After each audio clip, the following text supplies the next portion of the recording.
પોષ સુદ પૂનમના શ્રી સત્યનારાયણ મંદિરના 13ના પાટોત્સવ હોવાથી સૂર્યોદય થયા પહેલાં મંગળા આરતી પૂર્ણ કર્યા બાદ વિશેષ રૂપે જય શ્રી કૃષ્ણ ગ્રુપ દ્વારા અંજારમાં એક પ્રભાત ફેરીનો પ્રારંભ કરવામાં આવ્યો હતો।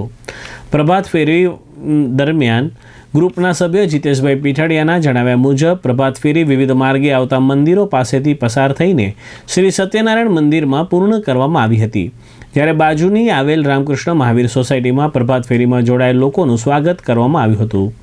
સોસાયટીમાં રહેતા યોગેશભાઈ પરમાર દ્વારા પુષ્પોની વર્ષા કરવામાં આવી હતી। પ્રભાત ફેરી જોડાયેલા લોકો દ્વારા જાગેશ્વર મહાદેવના મંદિરમાં વેદસાર શિવિત્સવ, હઠીલા હનુમાનજીના મંદિરે મધ્ય હનુમાન ચાલીસા અને શ્રી સત્યનારાયણ મંદિરના મહંત શ્રી ધર્મેશભાઈ જોશી દ્વારા શ્રી કૃષ્ણ શરણમનો પાઠ કરવામાં આવ્યો હતો।